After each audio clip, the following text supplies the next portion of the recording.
नमस्कार दोस्तों, स्वागत है आपका राहुल मैथ्स क्लासेस की ऑनलाइन चैनल पर। दोस्तों, आज हम लेकर के आए हैं एसीएफ में जिन्होंने मैथ्स ऑप्शनल लिया है।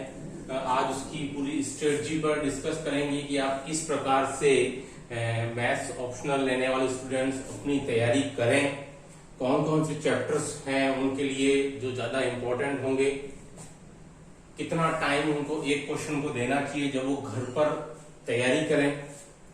देखिए दोस्तों, ये सब चीजें आपके सामने जो मैं लिखी हैं वो सभी आपको ध्यान होंगी। मैक्सिमम मार्क्स 200 है, नंबर ऑफ क्वेश्चन 120 है, टाइम 3 घंटा और चैप्टर 14।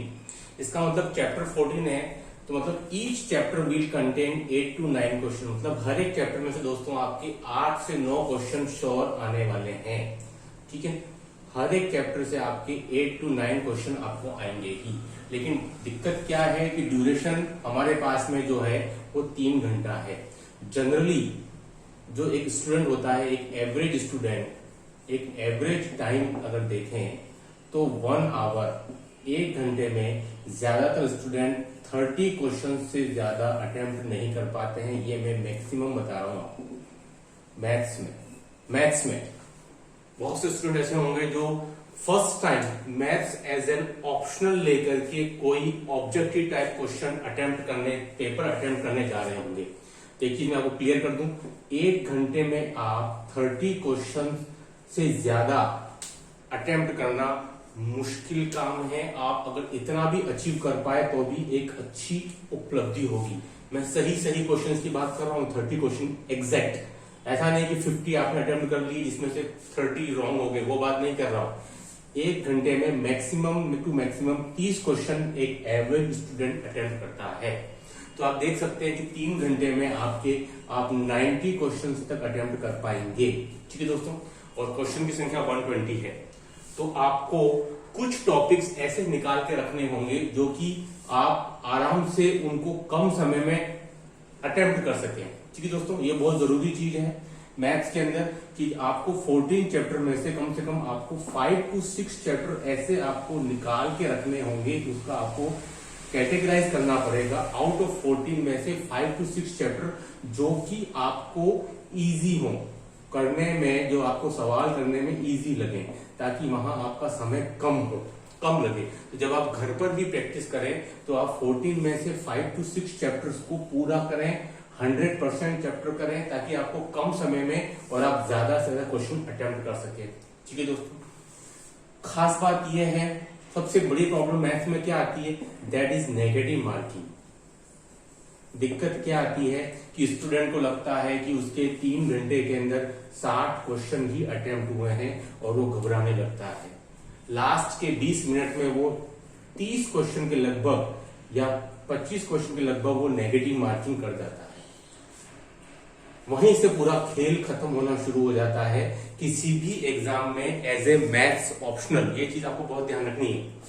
अगर आपके ज्यादातर स्टूडेंट के साथ यही होता है एवरेज कि वो 60 to 70 तक पहुंच पाते हैं दिए गए टाइम पीरियड के अंदर, और जब वो अपने आजू बाजू देखते हैं कि कई सारे स्टूडेंट से बहुत ज्यादा गोले लगाए गए हैं तो वो घबरा करके लास्ट 20 मिनट में 25 से 30 गोले और एक्स्ट्रा लगा देता है। वहीं से नेगेटिव मार्किंग शुरू हो जाती है और आपकी जितनी भी आपने पढ़ाई की है पिछले कुछ महीनों में वो सब खराब हो जाती है, खत्म हो जाती है।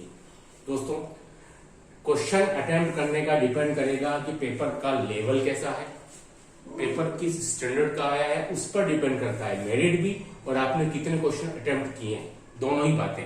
इसलिए आप पेपर अगर थोड़ा टफ है, जैसे कि इस बार आरटीएससी का 2018 का पेपर आया था, वो टफ नेचर का था। उसमें अगर आप किसी के 60 क्वेश्चन भी अटेम्प्ट हुए तो वो काफी थे। उसके पहले अगर 2016 की बात करूं, फर्स्ट ग्रेड की, 2016 फर्स्ट ग्रेड, तो वो पेपर कंपेटिवली इजी था। वहां 60 क्वेश्चन से कुछ नहीं होना था, वहां कम से कम आपको 80 to 85 क्वेश्चन अटेम्प्ट करने थे। ठीक है, तो ये पेपर के स्टैंडर्ड के अकॉर्डिंग वेरी करता रहता है हमेशा। फिर 2014 की बात करूं तो वो पेपर फिर टफ था, फर्स्ट ग्रेड का, वहां पर फिर 60 क्वेश्चन एनफ थे। उसके पहले 2011 की बात करूं, फर्स्ट ग्रेड 4 बार हो चुका है अभी तक आरटीएससी से, 11, 14, 16 और 18। 11 की बात करूं फिर पेपर इजी था, वहां पर फिर आपके 80 to 85 क्वेश्चन तक अमूमन स्टूडेंट्स ने अटेम्प्ट किए हैं। ठीक है दोस्तों, तो जो समरी निकल के आई है, पहली बात कि आप घर से कुछ भी डिसाइड करके नहीं जाएं कि मुझे 3 घंटे के अंदर 90 क्वेश्चन अटेम्प्ट करके ही वापस आना है। ये इंपॉर्टेंट चीज नहीं है। अगर आपने 5 to 6 मंथ अच्छी तैयारी की है, आपने लगभग सभी टॉपिक्स को देखा है और घर पर 5 to 6 मंथ तक आपकी 3 to 4 आवर मैथ्स की स्टडी होनी चाहिए। At least 3 to 4 hour only maths की स्टडी। तब आप पेपर को देख करके उसके स्टैंडर्ड को आराम से पहचान जाएंगे और अब आप अंदाजा लगा पाएंगे कि ये पेपर 60 क्वेश्चन वाला है कि 90 क्वेश्चन वाला है। ठीक है दोस्तों, ये सबसे इंपॉर्टेंट चीज होती है मैथ्स ऑप्शनल के लिए। चाहे वो मैथ्स में चाहे सेकंड ग्रेड में बैठ रहा हो स्टूडेंट हो, फर्स्ट ग्रेड में बैठ रहा हो, चाहे वो गेट में हो, चाहे वो जैम में हो, या एमएससी इंट्रेंस जो भी सीयू सीटी के एग्जाम हुए उसमें हो। घर से कुछ भी डिसाइड करके आप नहीं जा सकते हो कि 60 क्वेश्चन अटेम्प्ट करने हैं 90 क्वेश्चन, क्योंकि यहाँ पे फिर कह रहा हूँ आरपीएससी फर्स्ट ग्रेड के पेपर में ऐसा ही हुआ। जिन्होंने स्टूडेंट 2016 का पेपर दिया था उनको काफी सरल लगा, पेपर था भी सरल, तो वो घर से और किन्हीं कारणों से उनका सिलेक्शन नहीं हो पाया, तो वो घर से पहले ही तैयारी करके गए थे कि भाई मैं पिछली बार मैंने 80 क्वेश्चन अटेम्प्ट किए थे और मेरा सिलेक्शन नहीं हुआ, इस बार तो मैं 90 क्वेश्चन अटेम्प्ट करूंगा। तो 2018 में उन्होंने 90 क्वेश्चन तक पहुंचने की कोशिश की, जबकि पेपर आपके 60 क्वेश्चन लायक था, क्योंकि एक डिफिकल्ट पेपर था, जेई मेन एडवांस लेवल का पेपर था। वहीं आप गलतियां करना शुरू करते हो। घर से डिसाइड करके कुछ भी नहीं जानना है कि 60 क्वेश्चन करने हैं कि 90 क्वेश्चन। अगर आपकी तैयारी में फिर कह रहा हूँ 5 to 6 मंथ की है, डेली 3 to 4 आवर्स है, जिसमें से भी आप 2 घंटे कम से कम प्रैक्टिस के लिए देते हैं, ठीक है दोस्तों, तो आप देखते ही पहचान जाएंगे कि पेपर 60 क्वेश्चन वाला है कि 90 क्वेश्चन वाला है। पहली बात। दूसरी बात, आपको नेगेटिव मार्किंग से बहुत ज्यादा बचना है। ये सबसे ज्यादा खतरनाक चीज है जो स्टूडेंट्स को ज्यादा अफेक्ट करती है। बजाय उनको जितना ज्यादा आता है, लेकिन लास्ट में अगर स्टूडेंट घबरा गया, कॉन्फिडेंस लूज कर गया, तो नेगेटिव मार्किंग कर जाता है। वहां से उसके लिए मार्क्स में नेगेटिव की वजह से उसका सारा नॉलेज जो उसने पढ़ा है वो सब खत्म हो जाता है। ठीक है दोस्तों, तो ये थी स्ट्रेटजी जो कि आपको स्पेशल ध्यान रखनी है एज ए मैथ्स ऑप्शनल, क्योंकि टफ आपने सब्जेक्ट चूज किया है। हर एक क्वेश्चन आपको लगभग सॉल्व करके देखना पड़ेगा, आपको घर पर बैठे बैठे स्पीड बढ़ानी पड़ेगी। तो मैथ में सबसे जरूरी चीज है स्पीड प्लस एक्यूरेसी, ये दोनों का फंडा प्लस प्रेजेंस ऑफ माइंड। मेरे हिसाब से ये 3 चीजें बहुत इंपॉर्टेंस मैटर करती हैं as a maths optional. Speed होनी चाहिए बट विद एक्यूरेसी होनी चाहिए। ऐसे नहीं कि आपकी स्पीड 1 घंटे में आप 50 क्वेश्चन अटेम्प्ट कर रहे हैं, 50 क्वेश्चन अटेम्प्ट कर लिए और उसमें से आपके 30 क्वेश्चन रॉन्ग हो गए, किसी काम की नहीं है ऐसी स्पीड। कोई बात नहीं, शुरू के 1 घंटे में आपको अच्छे क्वेश्चन आते हैं, 30 क्वेश्चन अटेम्प्ट कर दिए, वापिस 25 कीजिए, फिर 25 कीजिए, अच्छा स्कोर है। पेपर अगर एवरेज आता है तो speed with accuracy and presence of mind बना करके रखना है। ये कहाँ काम करेगा? ये काम करेगा कि पेपर किस लेवल का है। घर से आप कुछ भी पहले से पूर्व धारणा पूर्वाग्रहित होकर के नहीं जाए कि मैंने पिछले बार इतने क्वेश्चन अटेम्प्ट किए थे, मेरा नहीं हुआ है और इस बार मैं ज्यादा क्वेश्चन अटेम्प्ट करूंगा तभी हो पाएगा। कोई जरूरी नहीं, मेरिट बहुत वेरी करती है। मैं बता रहा हूं आपको, पीजीटी 2018 की जो 2014 से बात करूं तो मेरिट गई थी आपकी। ये मैं इसलिए डिस्कस कर रहा हूं क्योंकि वहां मैथ्स पीजीटी की बात हो रही है और एज ए मैथ्स ऑप्शन लिया है, सिलेबस लगभग सेम ही था दोनों का। 2014 मैथ्स पीजीटी की अगर मैं बात करता हूं तो मेरिट थी आपकी 211 जनरल कैटेगरी। वहीं पीजीटी मैथ्स की 2014 की 2016 की मेरिट गई थी आपकी 242 फाइनल मेरिट। ठीक है, कितनी मेरिट वेरी करती है? 2018 की दोस्तों लगभग फिर 211 के लगभग जाएगी। तो देखिए मेरिट हमेशा वेरी करती रहती है अकॉर्डिंग टू पेपर लेवल। ठीक है, तो आप घर से कुछ भी सोच करके नहीं जाए, प्रेजेंस ऑफ माइंड लगाएं, पेपर किस स्तर का है और जो मैंने पढ़ा है उसको आप कॉन्फिडेंस लूज न कर जाए, उसी से सारी दिक्कतें शुरू होती हैं। ठीक है दोस्तों, चलिए अब अपन शुरू करते हैं कि भाई हमारा जो सिलेबस दिया हुआ है उस सिलेबस में कौन कौन से चैप्टर्स मेरे लिए इंपॉर्टेंट हैं। पहला, मेरे अकॉर्डिंग जो आपका फर्स्ट चैप्टर है मेंसुरेशन, दूसरा चैप्टर ट्रिग्नोमेट्री। मेंसुरेशन आपके 9th और 10th लेवल का आएगा, वो आप अच्छे से कर सकते हैं, करते भी होंगे। इंपॉर्टेंट चैप्टर है, उसको आप फर्स्ट प्रायोरिटी दीजिए। नंबर 2 फर्स्ट प्रायोरिटी आपकी मेंसुरेशन को रहनी चाहिए, जो मेरे अकॉर्डिंग आपको तैयारी सबसे ज्यादा इस चैप्टर की करनी है, भले ही 9-10 लेवल का हो, यहाँ गलती नहीं करनी है। कई स्टूडेंट सोचते हैं कि भाई ये तो 9-10 लेवल का है, हमने पहले पढ़ाया भी हुआ है और आराम से जानते भी हैं, ऐसा कुछ नहीं होता है। मैथ्स में हर चैप्टर इक्वल वेटेज का होता है, इसको भी आप बहुत ध्यान से पढ़ें। RS3 के अंदर या SSC के अंदर, CGL में या आपके बैंक PO में, क्लेरिकल में जो आपके एग्जाम मेंसुरेशन से रिलेटेड पूछे जाते हैं, उनकी आप रेगुलर प्रैक्टिस करते रहें। सेकेंड मेरे अकॉर्डिंग जो चैप्टर है दोस्तों, वो है आपके मैट्रिक्स एंड डिटरमिनेंट। ये चैप्टर ऐसा है जो कि आपको पूरा फ्रूटफुल चैप्टर है। अगर आप इसकी अच्छी मेहनत करते हैं तो उसकी जो 8 to 9 क्वेश्चन आएंगे वो आपको पूरे पूरे अटेम्प्ट हो जाएंगे।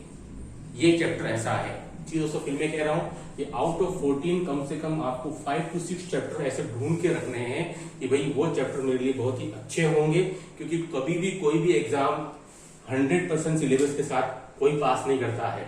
कोई भी एग्जाम हो, ज्यादातर स्टूडेंट 80 to 85% सिलेबस की तैयारी करते हैं, लेकिन तैयारी आपकी ऐसी होनी चाहिए कि क्वेश्चन कैसा ही पुट अप हो, मैं अटेम्प्ट कर सकूं। ये सबसे इंपॉर्टेंट बात है।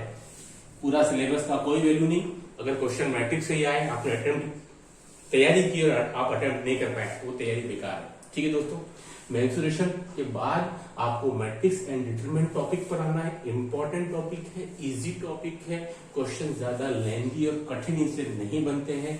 तो आप 8 to 9 क्वेश्चन से दोस्तों आप 5 to 6 क्वेश्चन बहुत ही आसानी के साथ में इस टॉपिक से अटेम्प्ट कर सकते हैं। ठीक है दोस्तों, इस टॉपिक से आप बहुत ही आसानी के साथ में ये क्वेश्चन आप अटेम्प्ट कर सकते हैं। तो दोस्तों आज से हम मैट्रिक्स और डिटरमिनेंट टॉपिक पर जो IMP क्वेश्चंस आपके RPSC exam first grade, RPSC exam first grade और UP PGT मैथ्स में जो क्वेश्चन आए हुए हैं दोस्तों, उन पर हम डिस्कस करेंगे। ठीक है, टॉपिक वाइज मैं सारे आपको करवा दूंगा। पहले भी मैंने इस टाइप की सीरीज चलाई थी IMP क्वेश्चंस की, बट स्टूडेंट ने फिर कहा है कि सर एग्जाम पोस्टपोन हुआ है और शायद 1 महीने 1.5 महीने का टाइम मिलेगा, तो वापस एक बार जो क्वेश्चन पिछले एग्जाम में आए हुए हैं RPSC एग्जाम फर्स्ट ग्रेड और UP PGT के जो अलग अलग डिफरेंट पेपर हुए हैं, UP PGT पेपर जो हालिया हुआ है 2019 का, और अपने फर्स्ट ग्रेड पेपर जो हुआ है 2020 जनवरी के अंदर, और ये वाला हुआ है जनवरी 2019 के अंदर। ठीक है दोस्तों, तो दोनों के पेपर की अपन इस टॉपिक मैट्रिक्स और डिटरमिनेंट के जितने भी क्वेश्चंस हैं उनकी एक बार अच्छे से प्रैक्टिस कर लेंगे। ठीक है, चलिए फिर कह रहा हूं, mensuration first priority, matrix determinant second priority, जहां से कि आप आराम से 8 to 9 में से आप 6 to 7 क्वेश्चन अटेम्प्ट कर लेंगे बिना किसी अतिरिक्त मदद के। ऐसे आपको काफी सारे टॉपिक्स निकाल करके रखने पड़ेंगे। ठीक है, चलिए पहला क्वेश्चन कि यदि ABC भिन्न वास्तविक संख्याएं हों तो वह इनका गुणा इकाई हो, तो सारणिक ABC A² B² C² A³ -1 B³ -1 और C³ -1, इसका अगर दोस्तों का मान निकालना है। ये क्वेश्चन आपके RPSC फर्स्ट ग्रेड 2018 का आया है, जो पेपर टफ था, एक लेवल का था, जो स्टूडेंट रट कर गए थे उसके लिए इस पेपर में कोई जगह नहीं थी। ठीक है, चलिए मैट्रिक्स हमने डिटरमिनेंट टॉपिक लिया पहला, क्योंकि मच इजियर है। देखिए दोस्तों, अब इसके अंदर हम शॉर्ट ट्रिक से पूरा काम करेंगे। शॉर्ट ट्रिक्स लगाएंगे हम। शॉर्ट ट्रिक कैसी, जिन स्टूडेंट को नहीं पता मैं फिर बता दूं, ABC are all different real numbers हैं। It means A is not equal to B is not equal to C, उनका गुणा इकाई हो, ये मुझे दिया गया है। ये दो conditions are given, then I have to find the value of this given determinant. ठीक है, ये जिन दोस्तों को नहीं मालूम शॉर्ट ट्रिक वो क्या करेंगे, यहाँ पर संक्रियां लगाएंगे। कई बार संक्रिया आपकी अगर शुरुआत में गलत लग जाती है तो आप उसको आगे तक गलत ही चलते जाते हैं और आपको आंसर नहीं मिल पाता। चलिए दोस्तों, हम यहाँ पर शॉर्ट ट्रिक लगाएंगे। ट्रिक आपको पहले देख लेना है कि तीनों संख्याएं कैसी हैं, रियल नंबर है, और तीनों का मल्टीप्लाई कैसा आ रहा है दोस्तों, 1। तो मैं चूज कर सकता हूं, लेट ए की वैल्यू अगर दोस्तों मैं 1 ले लूं, बी की वैल्यू 2 ले लूं, और सी की वैल्यू दोस्तों मैं अगर 1/2 ले लूं। कैसे लिया मैंने, तीनों का प्रोडक्ट कितना आ रहा है, 1 आ रहा है, A1 B2 C1/2। आपको ये पसंद नहीं आ रहा है कोई बात नहीं, आप ये भी ले सकते हैं, A2 ले लें, B1 ले लें और C की वैल्यू 1/2, या ये भी पसंद नहीं आ रहा है तो A2 ले लें, B की वैल्यू 1/2 ले लें और C की वैल्यू क्या ले सकते हैं 1। इनमें से कोई भी, या A की वैल्यू 1/2 लें, कुछ भी आप तीनों वैल्यूज आप इस टाइप से लें कि तीनों का प्रोडक्ट होकर कितना आ जाए आपके पास में, 1 आ जाए। ये शॉर्ट ट्रिक है, ध्यान रखिएगा, बहुत 90% क्वेश्चन डिटरमिनेंट के स्टिक से सॉल्व होंगे, ठीक है। तो ये आप इन कॉम्बिनेशन से कोई भी कॉम्बिनेशन आप यूज में ले सकते हैं, जैसे कि मैं पहले वाला कॉम्बिनेशन यूज में ला रहा हूँ, इस A1 B2 और C की वैल्यू जो दोस्तों वो 1/2। चलिए कैसे करेंगे, इसमें हम फटाफट वैल्यू पुट कर देता हूँ, 1 2 1/2, 1 का स्क्वायर 1 4 1/4, AQ -1 0, BQ -1 मतलब देखो कितना आ जाएगा 8 -1, और CQ 1/8 -1। ठीक है दोस्तों, इसको आप सॉल्व कर लेंगे, एक बार लिख लें, 1 2 1/2 1 4 1/4 0 7, और माइनस का कितना है दोस्तों आपके पास 7/8। ठीक है, तो अब आप इसको इस कॉलम के करस्पॉन्डिंग इसको आप ओपन कर लें, आपका जो आंसर है वो बहुत ही आसानी के साथ में मिल जाएगा। चलिए मैं डायरेक्ट मल्टीप्लाई कर दे रहा हूँ, -28/8 -7/4, माइनस आएगा, प्लस माइनस, ठीक है। इसके लिए ये वाला और ये कॉलम को छोड़ दीजिए, माइनस का 14/8 और माइनस का 7/2, ये तो 0 हो जाएगा, ठीक है। तो देखिए फाइनल आंसर क्या आ रहा है मेरे को इसका, -28/8, इसको आप मल्टीप्लाई कर लीजिए 4 से, कितना आएगा, -28/16, ठीक है, बराबर।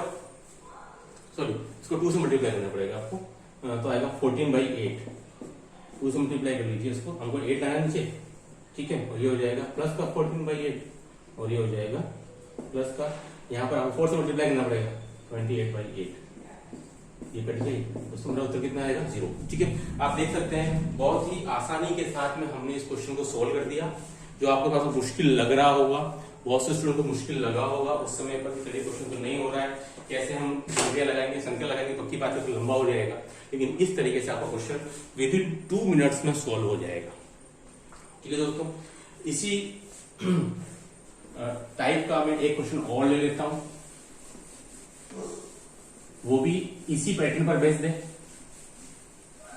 चलिए नेक्स्ट क्वेश्चन ले लेते हैं हम फटाफट, इंपॉर्टेंट है, इसी टाइप का है हमारे पास में क्वेश्चन है दोस्तों, हमारे पास में b² + c², काफी देखा होगा आपने question, a² b² c² + a² b² और ये है a² + b²। अब इसका हल पूछ रहा है, बहुत आसान है, आप दोस्तों a = 1 b = 2 और c = 3 यहाँ कुछ भी पुट कर सकते हैं, a 1 2 1 c 3, चाहो तो आप a = 1 b = 1 c = 1 भी पुट कर सकते हैं, इसमें कोई भी कंडीशन नहीं दी हुई है, आपकी मर्जी है वो वैल्यू आप पुट कर सकते हो। बस ये ध्यान रखना है कि आप कोई भी वैल्यू लेते हो तो यहाँ पर सभी 0 नहीं हो जाएगा, तो पूरा डिटरमिनेंट का वैल्यू 0 हो जाएगा। ठीक है, इसको खोलने की कोई जरूरत नहीं दोस्तों, आपको 1 + 1 1 1 1 1 + 1 1 1 1 1 + 1, ठीक है। तो ये कितना आ रहा है 3 1 1 1 2 1 1 1 2 1 1 1 2, ठीक है दोस्तों। उसको आप ओपन कर दोगे, ठीक है, तो आपका जो आंसर आएगा दोस्तों वो लास्ट में क्या आ जाएगा 4, ठीक है। यहां से हमारा आंसर निकल आएगा। दोस्तों आई होप कि आज जो आपको वीडियो को आपको पसंद आएंगे, do like and subscribe our channel. Okay, thanks.